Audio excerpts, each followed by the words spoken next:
Hi, my name's Sherry Levitin. Welcome to my video lesson, The Ghost in the Room, the must-learn isolation technique.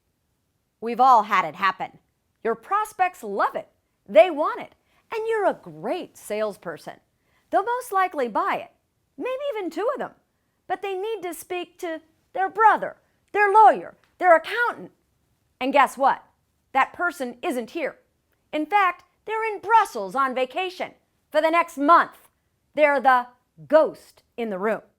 What do you do to close the deal today? The novice salesperson does one of two things.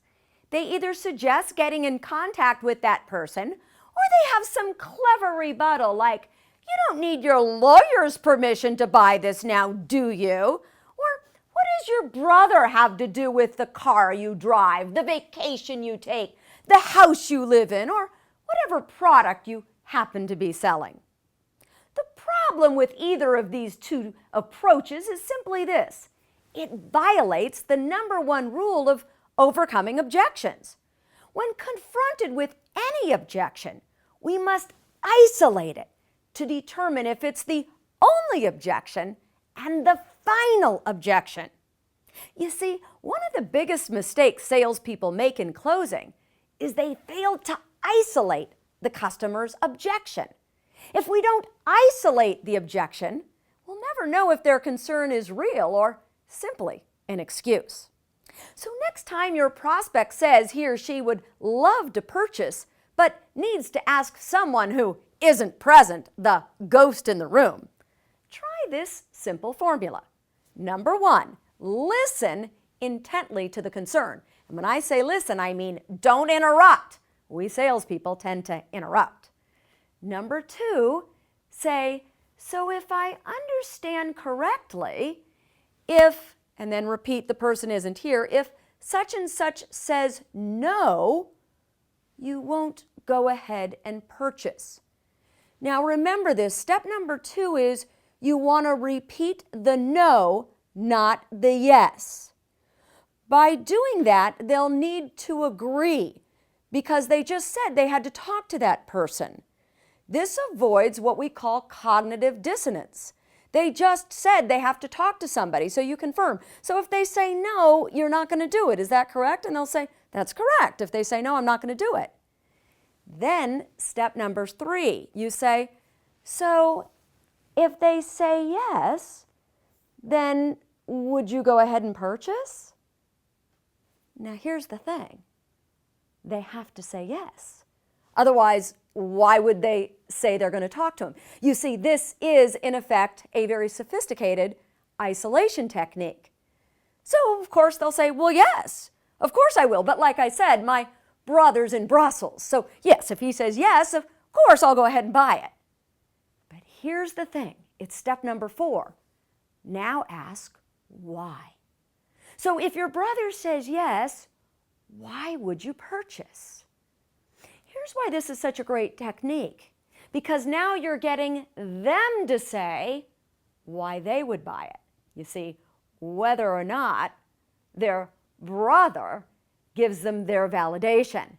And here's why this is so important. People don't believe it when we say it, they believe it when they say it. So you say, "Why would you buy it?" And they start telling you all the reasons they want to buy it. They give you their dominant buying motive. Let them talk and listen. Don't interrupt them. Sometimes people will go on for 2-3 minutes. So that's step number four.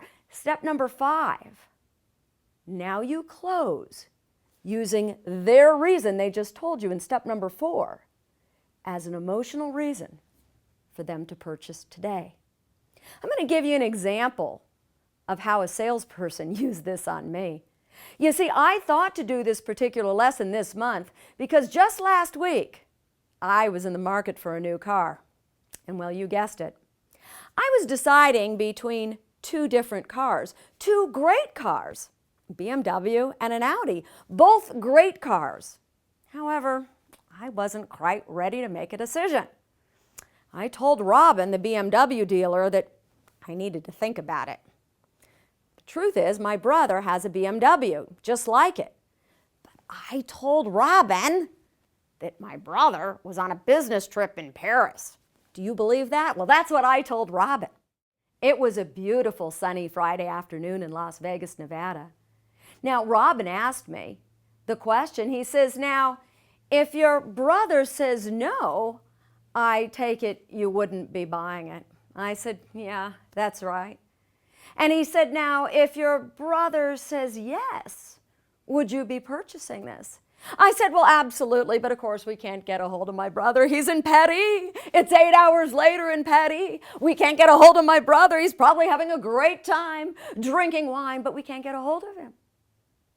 And then Robin took a look at me and he says, well, I understand you can't get a hold of your brother, but if you could get a hold of your brother, you would buy it. I said, yes. And then he said, why is that?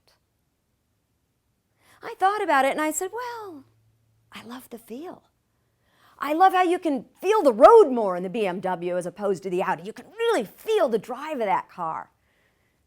And I remembered I used to have a white BMW. Gosh, it was 20 years ago when I lived in Vail. Back then, I felt so young and free.